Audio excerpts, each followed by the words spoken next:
Ladies and gentlemen, boys and girls, welcome to this installation of this old G35. Today we have a flurry of performance upgrades and some explanations and what's happening next and what I've done and whatnot. It seems like there's it's just summaries, right? Well, hopefully we build up to some excitement also. So, this car was on the dyno. I did the cumulative update. I have been driving it. Not a whole lot, really not too much time. It has been doing great. It drives really nice. So we're going to try to fix that, right? So what I got here is a nitrous plate from my buddy Chris Ortiz at Modern Performance and Tuning. I was going to buy a dry and just stick it in somewhere. And he's like, I got a plate. I'll just send you. So this is like a 90 some millimeter plate, and I put it in between, obviously. So one issue was the intake bolts. I'm sorry, guys. The throttle body bolts are only about yay long, and when you try to put the plate on, they don't make it. So I had a holley gasket, and then this has the rubber O-ring. So I pulled the O-ring out of the blower, put the O-ring on the plate, and put the holley gasket behind. And these are intake manifold bolts from a truck intake. So what you do is you grab the truck intake and you get a punch and you put it in a vise and you punch the bolts out, and the intake manifold bolts are perfect to tighten up this whole conglomerate. So I'm only spraying dry, so I capped off the fuel. People are going to ask. I capped off the fuel. I have a 35 jet in here, which makes more than what it's rated for when you're stacking power adders. Trust me on that. So I like to start a little slow. 35 jet is supposed to be 50 rear wheel, and classically I have made 150 rear wheel, or around 100 to 150 rear wheel with just that, and it will make monster torque, and I don't want to bend my rods out of this thing, so I'm going to do a heavy rolling ignition retard on it. So here is the dry nozzle I had laying around, and I'm going to run, there's no nitrous feed on it yet, so it's going to be dry, which means this is a wet plate, which you spray fuel and nitrous at the same time. I'm going to be spraying just nitrous, and the ECU compensates the fuel. There is a whole nitrous configuration table. It works amazing. If you guys haven't seen anything like that, check out my Colorado video. I have a Holley Dominator on that car. Well, 2016 or something I did this.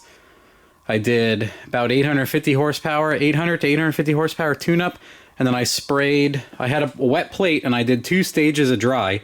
And I did a 50 shot, quote unquote, and a 50 shot, and it made 150 rear wheel each. About 300 rear wheel added to the 800. I made 1076 to the tire. So, yes, it was only a 35 jet, and it made 300 rear wheel approximately with both shots. So the other thing I did was, I had this on the car for a while testing it, and it works fantastic. But in the meantime, I'd like to show maybe some pictures. I bought one of these guys. You can see if we get the glare way down, I did a nice little panel on it too, following the Fancy Mechanics theme. So this is like an $18 fuse box. Someone sent it to me in the mail, and I even put Deutschwerks connectors on it, but I shoved them underneath and zip tied it in place. And I had a whole bunch of Kia relays left. And it has 6 fuses and 6 relays, even though this is like a weird relay. And I think it's 12 to 18 bucks. And I think if you spend 25 or 35, they give you all the relays, including this weird relay. And it's fused, but you have to build it yourself. It's literally just the crimped pieces for you to build yourself. So that was overwhelming for me, but now, I really like it. So I want to test it. So we're going to test it out, see if it doesn't melt to the ground and overheat the car. That works fantastic. I want to do more on it. And honestly, it's a slightly underused, in my opinion, on this car, since it can pulse width the outputs. I wasn't really doing that. My one fan would PWM, the other one did not like it. I don't know what the deal was with that. We're just going to skip right to the cheap box and try that for a while. See how that goes. Otherwise, the plate, a funny thing about the plate is it pushed my intake out farther, and then this was rubbing really badly. Excuse me, I'm all ate insulation earlier. I didn't actually eat insulation. I was just in my attic crawling, and I'm all screwed up now. So, anywho, I couldn't close my damn hood, so I had to cut more ribbing out of my hood. I want to make this more pretty, obviously, but for now I just needed to make sure it could close. So now it can close, and now that's happy. So then the next thing I did was I went into the car. Oh, let me sit down. I'm still carrying this around like it's going to help me on my quest later. Anyone catch that? So then next what I did was I enabled all the nitrous stuff, and I put this. So this is a little light up switch, and that's triggering the nitrous activation. So what we'll do is, man, that, hope you guys don't mind the super annoying dinging. So, here's my fuel pumps through the new fuels panel. Here's my nitrous enable. And then what you'll see is, let's, my mouse sleeps a little bit too long. Okay, whatever. We'll change that all back then. Insulation, excuse me. So, as you can see down here, ta-da! Nitrous enabled.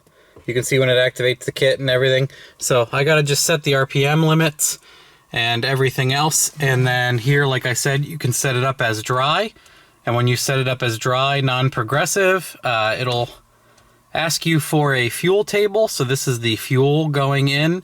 You can even change target air fuel, disable closed loop, do a rolling retard. So I'm gonna put a really safe ignition retard setup in. It's going to pull a ton on the hit to mitigate some torque, and then power in later. We'll make the on offs pretty high, make sure everything is working good, and then when it's working good, we start pulling a little bit of ignition out and trying to make some power and see what the little jet will do. And 35 jet and 28 pounds of fuel is approximately what has worked for me before. Cameron's turbo Crown Vic is doing the same thing. Isn't that cool? So that's managing that. And then also I'm going to wire in a Low Dollar Motorsports bottle pressure transducer, and I'm going to set up one of my outputs to do bottle heat. So this will ground the relay for the bottle heater depending on pressure and everything else. So I'll go over all that when we get to it, but wanted to show all that off. I got to mount the bottle and run the nitrous line, but everything else is doing good. Car's running good. Everything's happy. Trying to put some miles on the clutch when I can.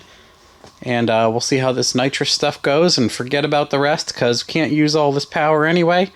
And this is essentially just a Aussie burnout car that you can drive and just spin them off.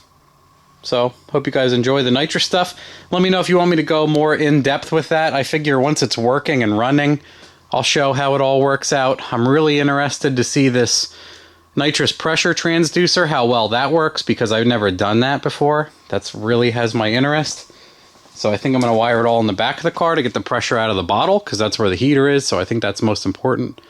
I'd like to know what the pressure is up front with the drop, but I feel like if you're asking the heater to get 1,100 pounds at the solenoid, it might be too much in the back kind of thing. Not sure about that. Let me know if any of you guys are doing crazy nitrous stuff and measuring it at both points with a car that has a bunch of inputs. So that's it for now.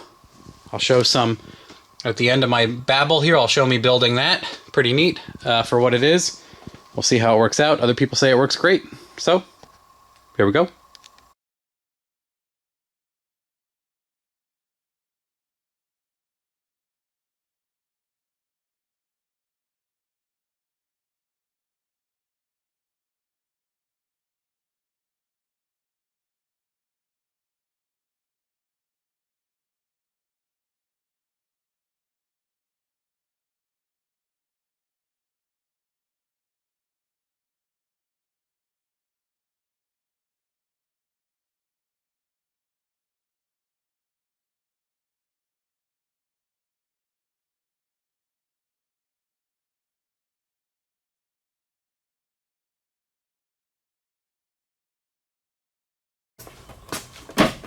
Ladies and gentlemen, boys and girls, I mounted the bottle and I ran the line.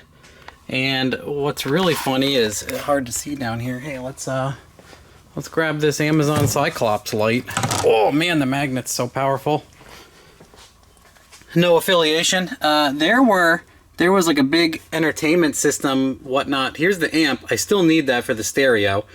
There was some other stuff here plugged in. All that garbage.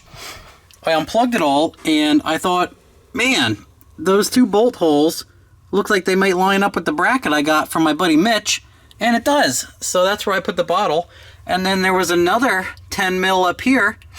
So this was to mount all that garbage. The only thing I didn't have was a mount over here, and I blasted a 11 or 12 millimeter self tapper in there. And she's solid. You can shake the whole car with that. So the only thing I'm waiting for, I could spray this right now. What I'm waiting for is I want to wire my low dollar Motorsports pressure transducer. So I bought a pass-through 4AN to 4AN with an 1/8 inch port.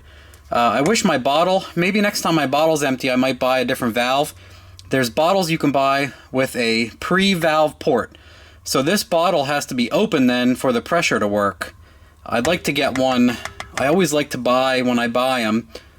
This was all given to me by Nitrous Outlet, my bros. This kit was given to me to blow this V6 up, and I've used it on a bunch of stuff, and the V8. If you didn't know, it's in the whole playlist for this car. So I call it a pre-valve port, so you can see the bottle pressure without opening and wasting anything, because every time you crack that and fill the line, you're losing the whole line full of nitrous, if you didn't know. So I got my other fuse block here. I made an awesome diagram. Look at me go. I'm just a maniac anymore. Kia relays to make the most power. So there's the nitrous feed line. And then when I'm ready to go, I want to crack it. And what you do is you fill the line and you check for leaks here, there. And then it doesn't really matter so much if this tiny bit leaks on the way to there. But you can check that then. I had to nip that a little bit more because it pushed this pipe out so far, and I had to cut the rad support because it was really smushing the pipe shut. So that's what I got going on. The next thing I want to do is I'm going to hook up a map sensor to this nipple, and I'm going to measure the vacuum on the suction blower snout, because everybody says it's always a restriction. So I'm interested in seeing Barrow versus this, how much vacuum is getting pulled on the blower inlet. So that's everything for now. That fitting is on the way, and then I will have everything. I went over all of my switches. She's ready to go. I want to know the pressure. I have a bottle warmer. I take the nitrous stuff very seriously. I like to always have correct pressure and everything else for the best results. So, waiting on that. The rest of this stuff is good. Hope we have a good result. This is a 400 horsepower plate. I don't think I have enough fuel for that, but, you know, we'll see how it goes.